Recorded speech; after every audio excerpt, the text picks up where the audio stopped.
Hello dear students, welcome back to my channel Edu Colors. आज हम इस video में क्लास 10th की अर्थव्यवस्था का चैप्टर 1 करेंगे, विकास यानी डेवलपमेंट।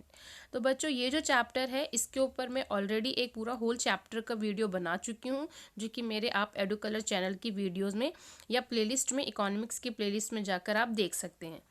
ये जो चैप्टर है ये सपोर्ट मटेरियल से लिया गया है। वैसे तो सब बच्चों को सपोर्ट मटेरियल उनके स्कूल में प्रोवाइड किया गया होगा।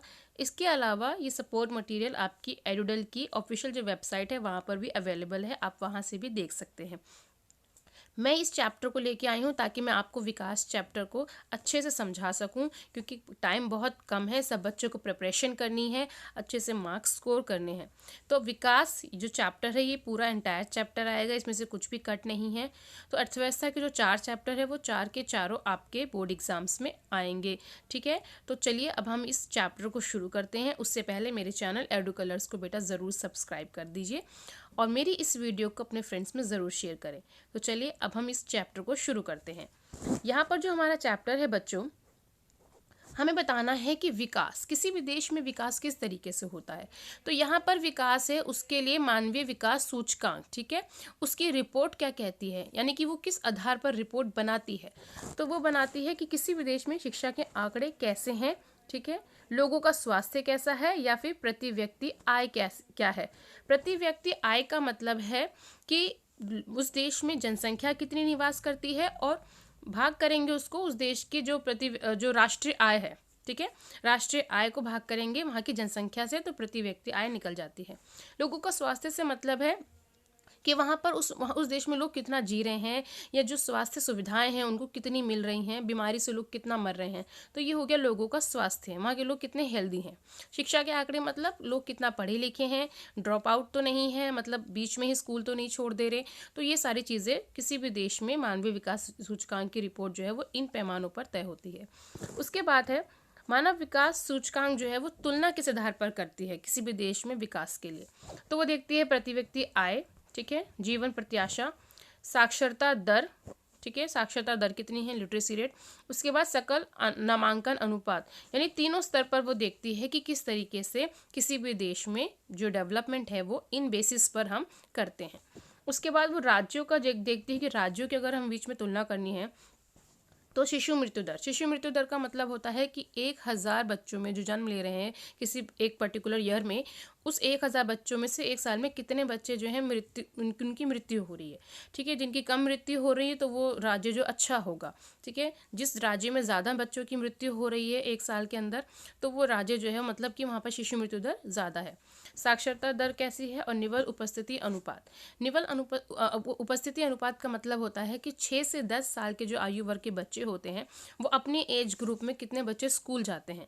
ओके, अच्छा, यहाँ पर अब विश्व बैंक के अनुसार देशों का वर्गीकरण किया गया है।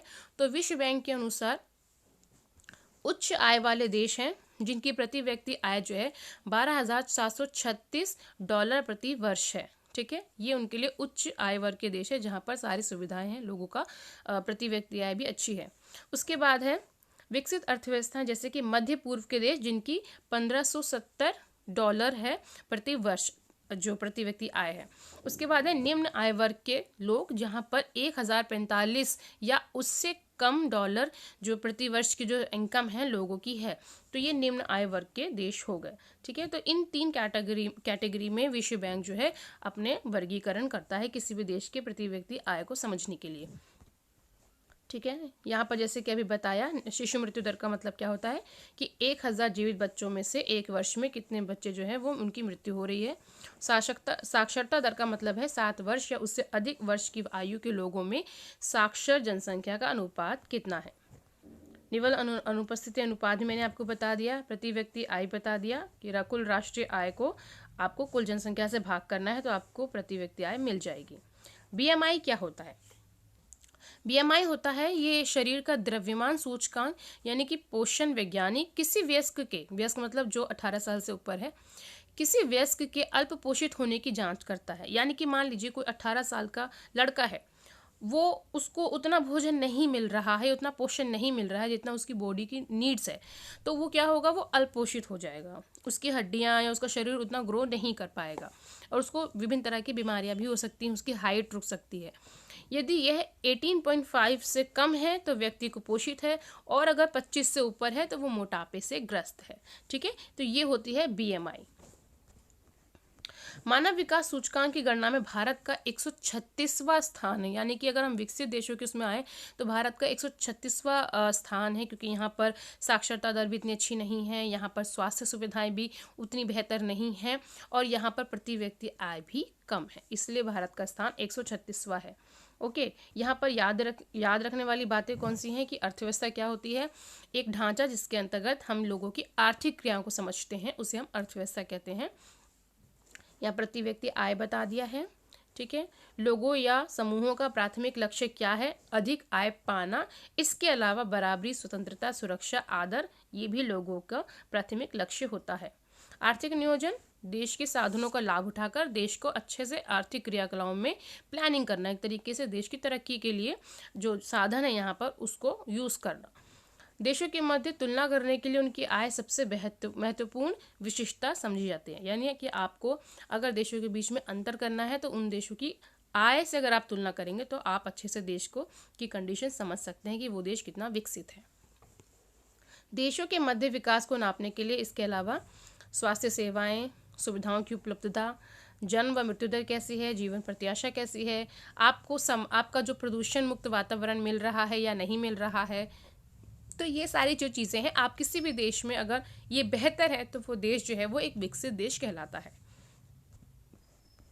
इसके अलावा यह मानव विकास सूचकांक ये बता दिया गया है, आय व अन्य कारकों की समाकेतिक सूची, इसके आधार पर किसी देश को उसकी गुणवत्ता के आधार पर वर्गीकृत किया जाता है।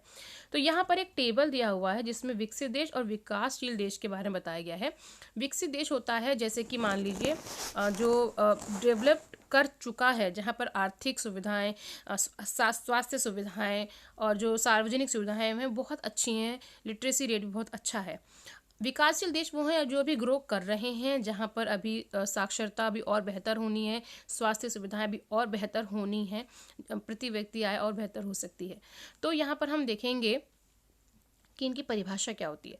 तो विकसित देश की परिभाषा होती है वह देश जिसके औद्योगिकरण की गति या प्रति व्यक्ति आय अधिक हो, और विकासशील देश वो होता है जहाँ पर औद्योगिकरण की गति व प्रति व्यक्ति आय अधिक ना हो, जो अभी ग्रो कर रहे हैं।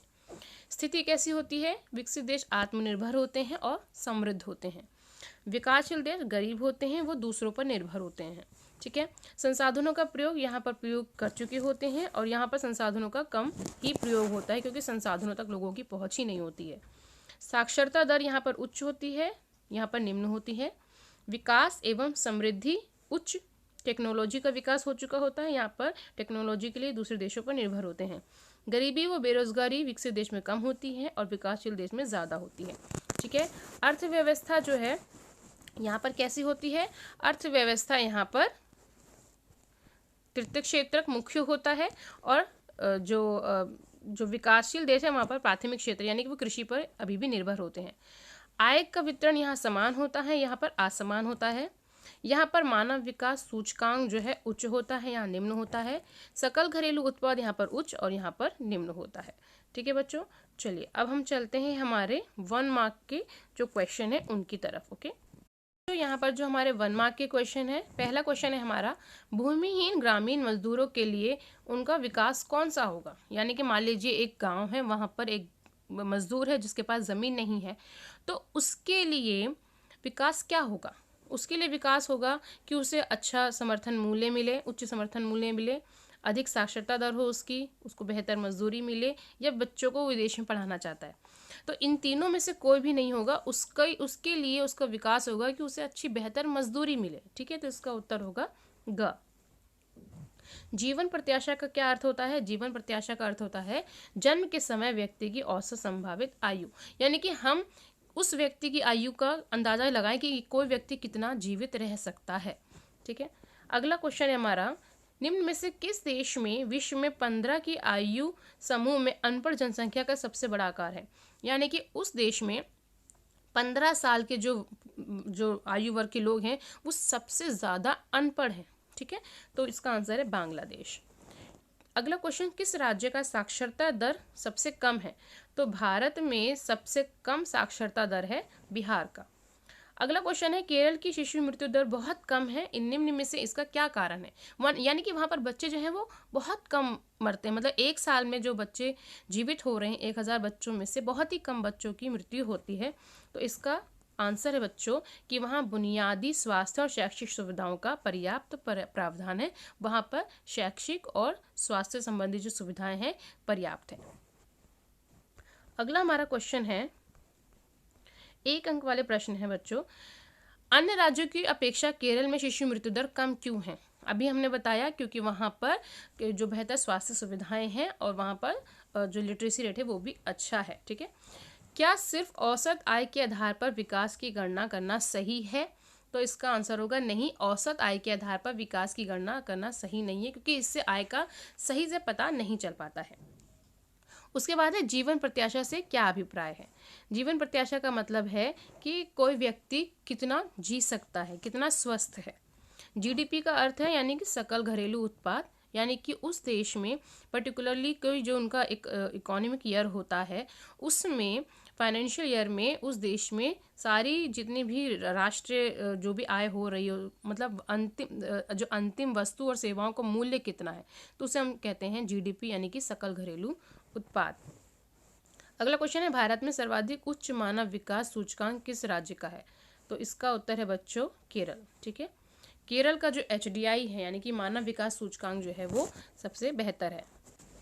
अगला क्वेश्चन है हमारा, मानव विकास सूचकांक की गणना किस संगठन के द्वारा की जाती है?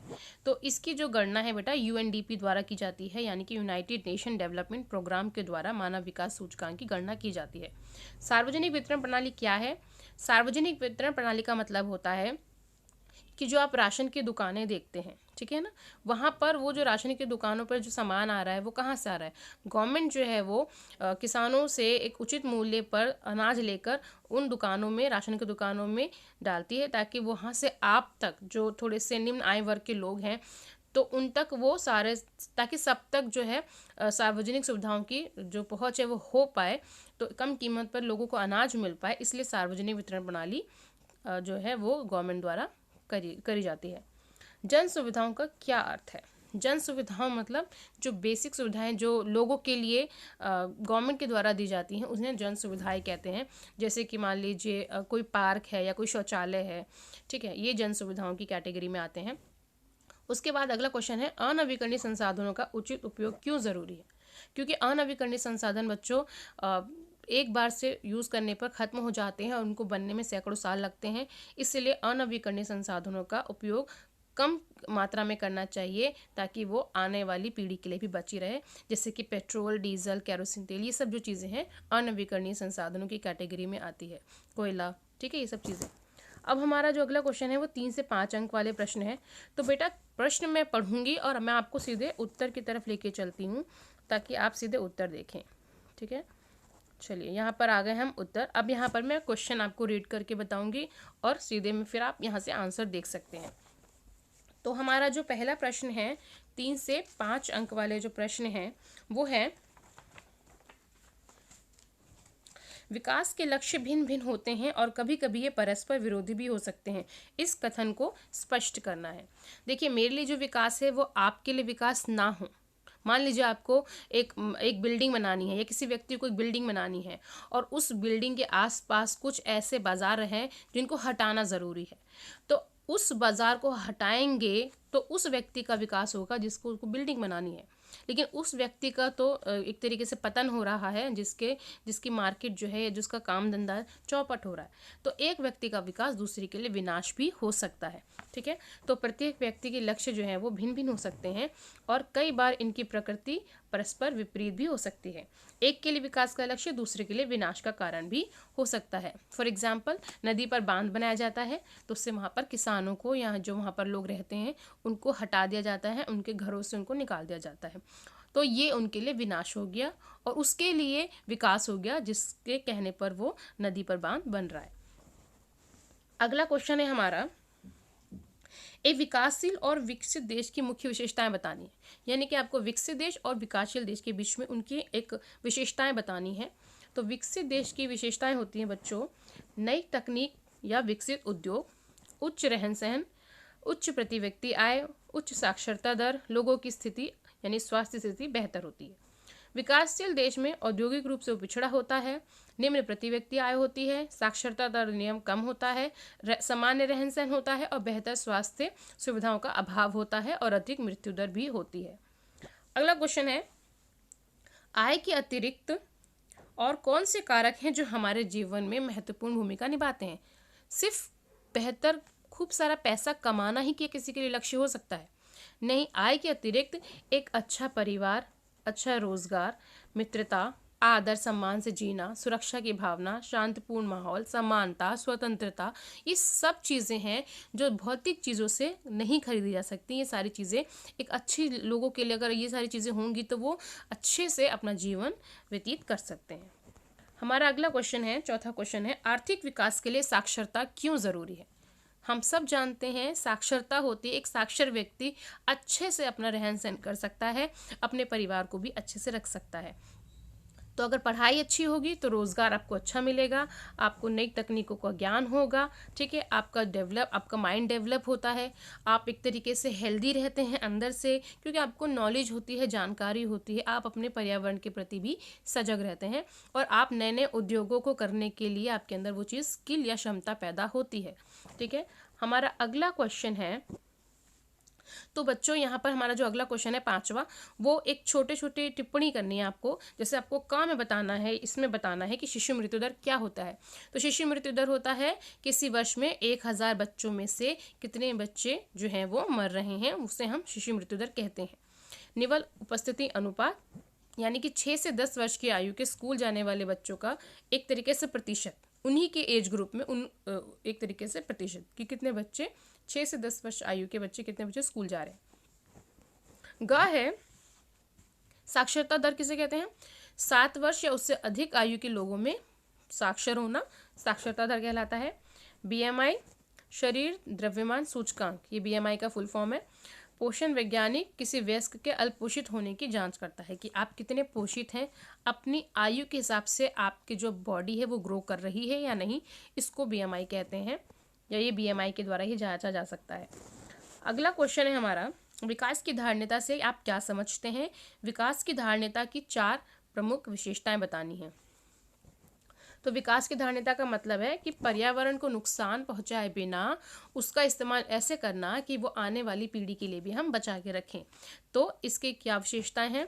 संसाधनों का अच्छे से हम उपयोग करें, नवीकरणीय संसाधनों का अधिक उपयोग करें और अनवीकरणीय संसाधनों का कम से कम उपयोग करें। हमें वैकल्पिक संसाधनों को ढूंढने में मदद करनी चाहिए, यानी कि अगर मान लीजिए आपको कोयले की जगह कोई और चीज़ अगर आप यूज़ कर सकते हैं तो उसका यूज़ कीजिए। संसाधनों को दोबारा से हम यूज़ करें, पानी अगर आप वेस्ट कर रहे हैं तो उस पानी को आप कहाँ और यूज़ कर सकते हैं, उसका हमें एक मिट्टी है तो मिट्टी का आप एक बार यूज़ कर लिया, उसके बाद दोबारा उस मिट्टी को आप किस तरीके से दोबारा रीयूज़ कर सकते हैं, तो ये या रिसाइकल कर सकते हैं किसी चीज़ को, तो इसे संसाधनों का पुनः उपयोग या चक्रीय प्रक्रिया कहा जाता है। अगला क्वेश्चन है, जो महिलाएं वेतनभोगी कार्य करती हैं वे एक ऐसे लोगों का उदाहरण है जो मिले जुले लक्ष्यों को पूरा करते हैं। यानी कि जो महिलाएं काम करती हैं उनको समाज में कैसे देखा जाता है?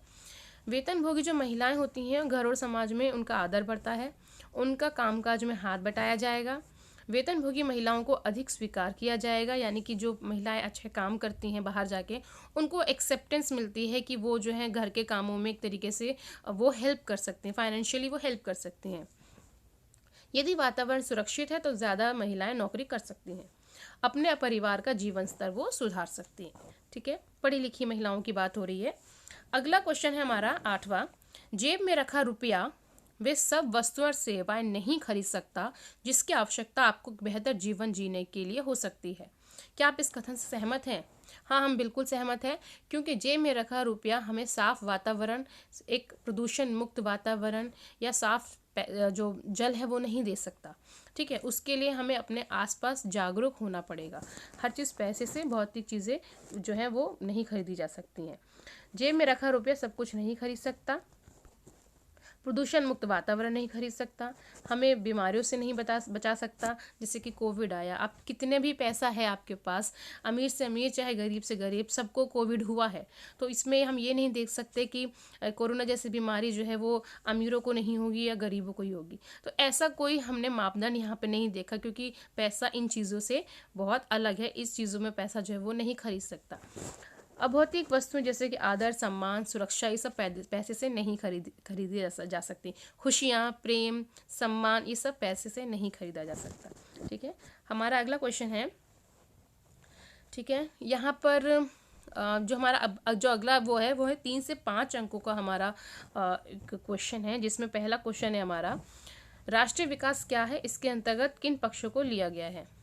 तो राष्ट्रीय विकास होता है कि वो देश जो है वो बेहतर सुविधाएं हम वहाँ मिले और लोग अच्छे से जी सकें। ठीक है, उपयुक्त एवं न्यायोचित ढंग से संसाधनों का सही तरीके से प्रयोग हो, यानी कि संसाधनों पर सबकी बराबर पहुंच हो। वह कार्यक्रम या नीतियां जिसमें अधिकतम लोगों को लाभ हो, उसे हम राष्ट्रीय विकास कह सकते हैं। सामाजिक अधिसंरचना जिसमें शिक्षा, स्वास्थ्य और आवास संबंधी सुविधाएं सबको मिले। अब अगला क्वेश्चन है, धरती के पास सब लोगों की आवश्यकताओं को पूरा करने के लिए पर्याप्त संसाधन है, लेकिन एक व्यक्ति के लालच को पूरा करने के लिए पर्याप्त संसाधन नहीं है। यहाँ बात हो रही है कि मान लीजिए हमें किसी चीज़ की ज़रूरत है। ठीक है, मान लीजिए हमें लकड़ी की ज़रूरत है, तो हमने लकड़ी जो है खरीद ली, लेकिन आपको इतनी लकड़ी चाहिए कि आपने अपने पूरे वन ख़त्म कर दिए और अपने मिट्टी ख़त्म कर दी, या आपने वातावरण को दूषित कर दिया, क्योंकि आपका लालच जो है वो ख़त्म नहीं हो रहा है। तो हम इस वातावरण से, अपने वायु जो हमारा वातावरण है, जो पर्यावरण है, हम इसका इतना संभल के उपयोग करना है बच्चों, कि इससे ये चीज़ें हमें एक तरीके से सर्वाइव करवा रही, हमें ज़रूरत है इनकी। तो अगर हम इनका अति उपयोग करेंगे तो ये खत्म हो जाएगा। तो लालच नहीं करना है, क्योंकि ये हमारी आवश्यकताओं को पूरा कर रहा है, तो हमें इनका सम्मान करना है। ठीक है, तो ये जो स्टेटमेंट है ये बोर्ड के एग्जाम्स में आता है, काफ़ी आता है। तो इसका जो हम आंसर है वो देख लेते हैं बच्चों। तो भूमिगत जल नवीकरणीय योग्य संसाधन है, परंतु कुछ क्षेत्रों में इसके अति उपयोग से जो वायु, जो वाटर, जो एक तरीके से जो जल है, ज़मीन में जो जल है वो नीचे चला जा रहा है, यानी कि वाटर लेवल बहुत डाउन हो रहा है, क्योंकि कहीं जगह पर इसका अति उपयोग हो रहा है।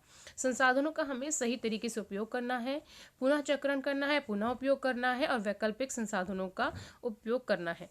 पर्यावरण को हानि पहुँचाए बिना हमें संसाधनों का उपयोग करना है। अगला क्वेश्चन है, लोगों के लिए विकास के लक्ष्य भिन्न हो सकते हैं। ये अभी हमने पढ़ा है भी क्वेश्चन। ठीक है ना, ये वही क्वेश्चन है कि एक का विकास दूसरे के लिए विनाश हो सकता है। यहाँ से आप इसके आंसर देख सकते हैं। यहाँ पर एक टेबल दी हुई है, 3 राज्य दिए हुए हैं, बिहार, केरल और महाराष्ट्र। तो बिहार में शिशु मृत्यु दर आप देखें ये बहुत ज़्यादा है, 48 है। केरल में ओनली 13 और महाराष्ट्र में 24। साक्षरता देखिए, बिहार में 62, केरल में 94। ये डेटा जो है वो बेटा 1 साल पुराना है जो हमें यहाँ पे मिला है, ये इसमें चेंजेस हो सकते हैं। महाराष्ट्र में 82 है। निवल उपस्थिति अनुपात जो 6 से 10 साल के बीच के जो बच्चे स्कूल जाने वाले हैं उनका प्रतिशत यहाँ 35 है। बिहार में, केरल में 78 है और महाराष्ट्र में 64 है। प्रति व्यक्ति आय बिहार में 31,199 है। ठीक है, 31,199। यहाँ पर आप देखिए केरल में ये ज़्यादा है, 1,03,820 है और महाराष्ट्र में 1,17,091।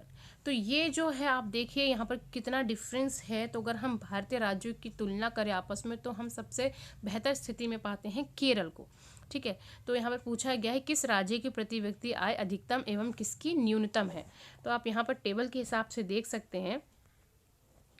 तो यहाँ पर इसका जो आंसर है, केरल है, इसकी जो सबसे कम प्रति व्यक्ति आय जो है बच्चों वो बिहार की है और सबसे ज़्यादा जो है वो महाराष्ट्र की है। साक्षरता दर किस राज्य की उच्चतम है? केरल की है, क्योंकि वहाँ पर जो सारे जो लोग हैं वो पढ़े लिखे हैं, सबका स्वास्थ्य बेहतर है। उसके बाद है अगला क्वेश्चन, किस राज्य की शिशु मृत्यु दर अधिक है और इसका क्या कारण है?